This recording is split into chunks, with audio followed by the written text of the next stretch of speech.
لله رب العالمين والصلاة والسلام على سيد المرسلين اما بعد فاعوذ باللہ من الشیطان الرجیم بسم اللہ الرحمن الرحیم۔ سورہ بقرہ آیت نمبر 84 میں اللہ تبارک و تعالی نے ارشاد فرمایا وَإِذْ أَخَذْنَا مِيثَاقَكُمْ لَا تَسْفِكُونَ دِمَاءَكُمْ وَلَا تُخْرِجُونَ أَنفُسَكُم مِّن دِيَارِكُمْ ثُمَّ أَقْرَرْتُمْ وَأَنْتُمْ تَشْهَدُونَ۔ اور یاد کرو جب ہم نے تم سے عہد لیا کہ آپس میں کسی کا خون نہ بہانا اور اپنے لوگوں کو اپنی بستیوں سے نہ نکالنا، پھر تم نے اقرار بھی کر لیا اور تم خود اس کے گواہ ہو۔ یعنی یہودیوں وہ وقت یاد کرو جب ہم نے تمہارے آباء و اجداد سے تورات میں یہ عہد لیا کہ تم آپس میں کسی کا خون نہ بہانا، اپنے لوگوں کو اپنی بستیوں سے نہ نکالنا، پھر انہوں نے اس عہد کا اقرار کر لیا اور تم خود بھی اپنے آباء و اجداد کے اس اقرار پر گواہ ہو۔ اس کے بعد فرمایا کہ اب انہوں نے پھر کیا کیا اس اقرار کے ساتھ؟ ثم انتم هؤلاء تقتلون انفسكم وتخرجون فريقا منكم من ديارهم تظاهرون عليهم بالاثم والعدوان وإن يأتوكم أسارى تفادوهم وهو محرم عليكم إخراجهم أفتؤمنون ببعض الكتاب وتكفرون ببعض فما جزاء من يفعل ذلك منكم إلا خزي في الحياة الدنيا ويوم القيامة يردون إلى أشد العذاب وما الله بغافل عما تعملون أولئك الذين اشتروا الحياة الدنيا بالآخرة فلا يخفف عنهم العذاب ولا هم ينصرون۔ فرمایا کہ پھر یہ تم ہی ہو جو اپنے لوگوں کو قتل بھی کرنے لگے اور اپنے میں سے ایک گروہ کو ان کے وطن سے بھی نکالنے لگے۔ تم ان کے خلاف گناہ اور زیادتی کے کاموں میں مدد بھی کرتے ہو، اور اگر وہی قیدی ہو کر تمہارے پاس آئیں تو تم انہیں معاوضہ دے کر انہیں چھڑا لیتے ہو، حالانکہ تمہارے اوپر تو ان کا نکالنا ہی حرام ہے۔ تو کیا تم اللہ کے بعض احکام کو مانتے ہو اور بعض سے انکار کرتے ہو؟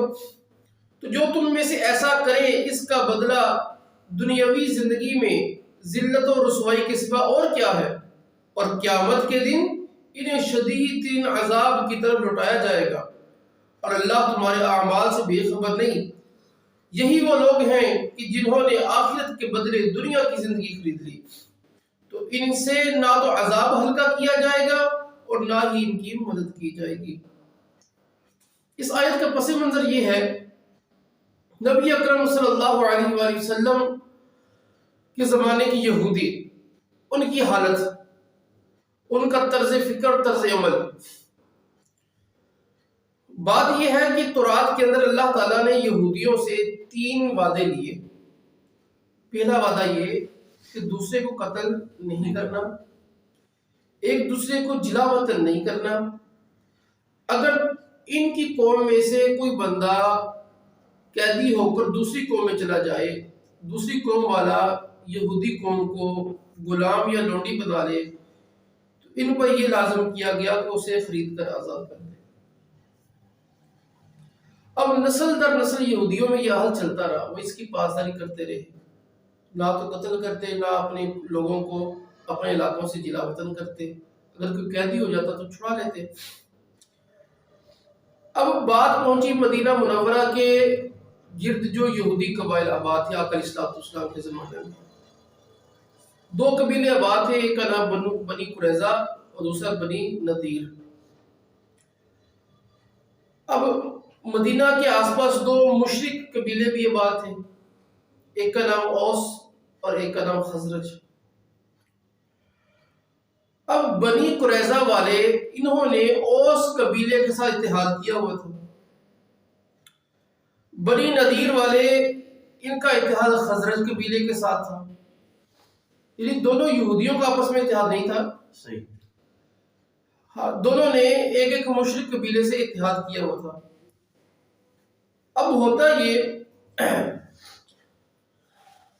ایک اتحادی کی دوسری اتحادی کے ساتھ لڑائی ہوتی، اوس والوں کی خزرج کے ساتھ لڑائی ہوتی.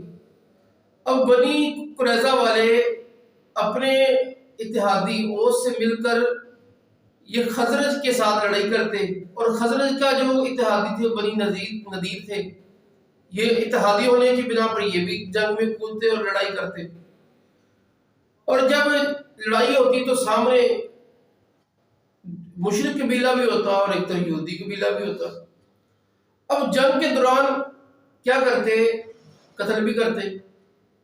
یعنی یہ یہودی جو تھے اپنے مقابل میں جو یہودی آ رہا اس کو قتل بھی کرتے، اور جب پھر چڑھائی کرتے تو ان کے علاقوں سے، ان کی بستیوں سے انہیں نکال دیتے، جلا وطن کر دیتے، قبضہ کر لیتے.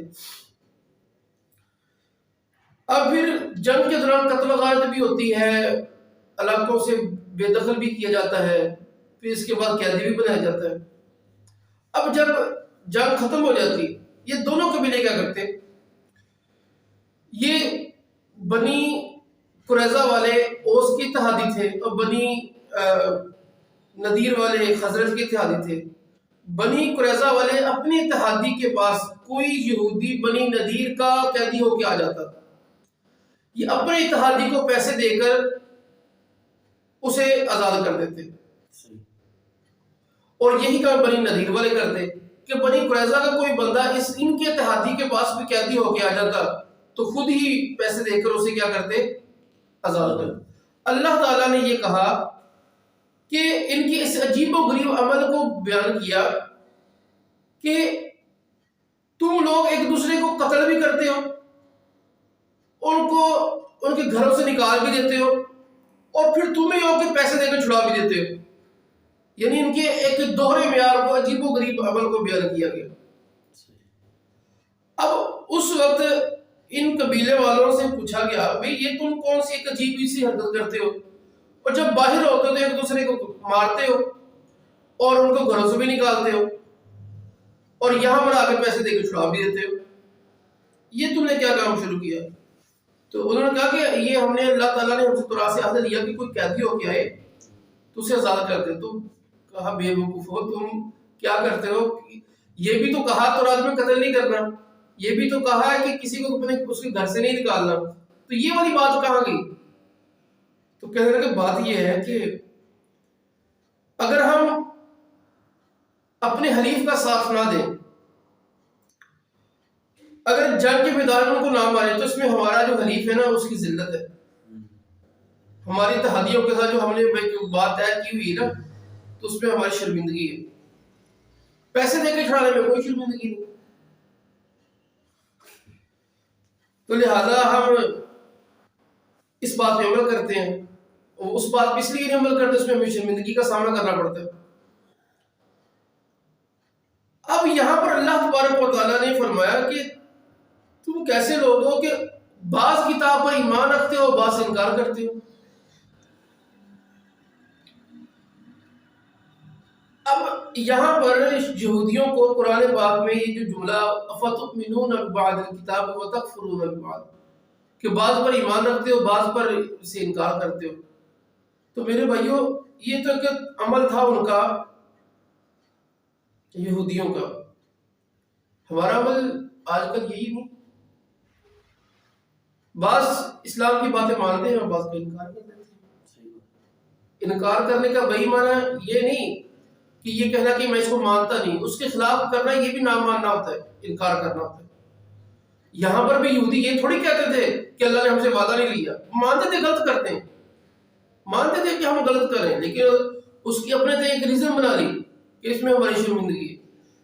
آج کے دور کے اندر جس بات کو اپنے لیے آسان سمجھنا اس کو قبول کر لینا، عمل کر لینا، اور جو مشکل اس کو چھوڑ دینا، اور عزت اور بےزتی کی وجہ سے شریعت کی بات کو ٹھکرا دینا، نہ عمل کرنا، یہ یہودیوں کا طریقہ ہے. یہ مسلمانوں کا طریقہ نہیں، یہ ایمان والوں کا طریقہ نہیں. بات تو ہمارے آج کے دور کے اندر بھی کیا ہے، جو بات آسان لگی مان لی، جو مشکل ہے چھوڑ دی.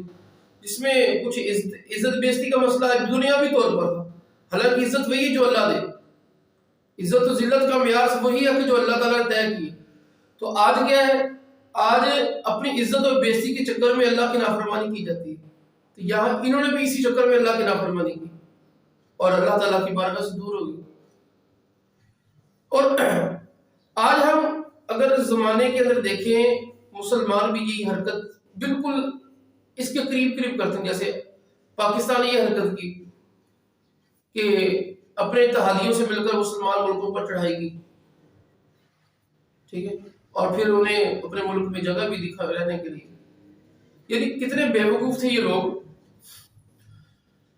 کہ افغانستان پر یہ حملے بھی کروا رہے ہیں اور ساتھ ان کو لوگوں کو پناہ بھی دے رہے ہیں، اپنا پیسہ بھی خرچ کر رہے ہیں. ٹھیک ہے، یعنی دوہرا معیار ہے. وہ کہتے ہیں کہ ہمدردی، انسانی ہمدردی. بھئی وہ جو ادھر تم قتل و غارت کر رہے وہ انسانی ہمدردی کے خلاف تھا یا مطابق تھا؟ کہ تم لوگوں نے ایک کافروں کو اپنے ملک میں جگہ دی کہ ان کے اوپر حملہ کر، ان کا پورا ساتھ دیا. تو یہ کیا ہے؟ یہی والا عمل نہیں ہے. ایک طرف تم پیسے بھی لگا رہے ہو اور ایک طرف ان کو قتل بھی کر رہے ہو. تو آج بھی مسلمان ملکوں نے کفار سے اتحاد کیے ہوئے ہیں، پاکستان نے کئی ملکوں سے اتحاد کیے ہوئے ہیں. اب یہ کیا ہے؟ وہاں جا کر لوگوں کو مارتے بھی ہیں اور پھر امداد کے نام پر پھر پیسے بھی دیتے ہیں، یہ دیگر کام بھی کرتے ہیں، اور پھر اپنے آپ کو ریاست مدینہ بھی کہتے ہیں اور پھر دیگر کام بھی کرتے ہیں. یعنی قرآن کی باتیں مان لو، بات چھوڑ دو. ایسے نہیں ہوتا. اچھا، پھر جنہوں نے ایسا کیا پھر ہوا کیا؟ اس کا بھی کہا کہ خزی فی الحیات الدنیا، کہ دنیا کی زندگی میں پھر رسوائی ہے. اور یہ رسوائی ہوئی ان کی بنو نذیر اور بنی قریظہ کی. ہوا یہ کہ بنی قریظہ جتنے بھی تھے ٹوٹل کے ٹوٹل 3 ہجری کے 10 سارے مار دیے گئے، پورا قبیلہ ختم کر دیا گیا. اور بنی نذیر تھا، اس کو اس علاقے سے جلا وطن کر دیا گیا نبی اکرم صلی اللہ علیہ وسلم. یہ تو ان کے لیے ایک دنیا کی ذلت تھی، اور آخرت کے اندر اللہ تبارک و تعالیٰ نے فرمایا کہ آخرت کے اندر ان کے لیے ذلت و رسوائی کا عذاب ہے ان کے لیے. اور فرمایا وَمَا اللَّهُ بِغَافِلٍ عَمَّا تَعْمَلُونَ، اور اللہ تعالیٰ غافل نہیں ہے کہ جو تم کرتے ہو. تو اب یہ آیت مبارکہ ہمارے لیے ایک تربیت ہے، ہمارے لیے ایک عبرت بھی ہے. اور پھر اللہ تبارک و تعالیٰ نے یہاں پر آخر میں یہ بات بھی فرمائی، یہ وہ لوگ ہیں کہ جو دنیا کی زندگی کو آخرت کے بدلے خریدتے ہیں. یعنی دنیاوی مفادات پر اپنے آخرت کے مفادات کو قربان کر دینا، آخرت کا مفاد ختم کرنا، دنیا کے مفاد حاصل کرنا. ہم کتنے دنیا کے مفاد کی خاطر غیروں کی باتیں مانتے ہیں. جیسے آج بھی ہمارے حکمران اپنے دینی مفادات کو چھوڑ کر اخروی مفادات کو قربان کر دیتے، دنیاوی مفادات لیتے ہیں اور آخرت کو چھوڑ دیتے ہیں. کبھی گستاخ رسول کو رہا کیا جاتا ہے، کبھی مسلمانوں پر گولی چلائی جاتی ہے، اس لیے غیروں کو خوش کرنے کے لیے. یہاں پر بھی بنو قریظہ والے، بنو نذیر والے اپنے غیروں کو خوش کرنے کے لیے انہوں نے یہ ساری حرکت کی. جو مشرک تھے، جو اللہ کا انکار کرتے تھے، ان کے ساتھ اتحاد کر لیا. آپس میں کوئی اتحاد نہیں کیا، اتحاد کیا ان کے ساتھ.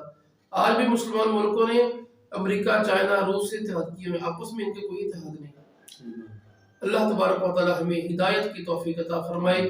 آمین بجاہ نبی الامین صلی اللہ تعالی علیہ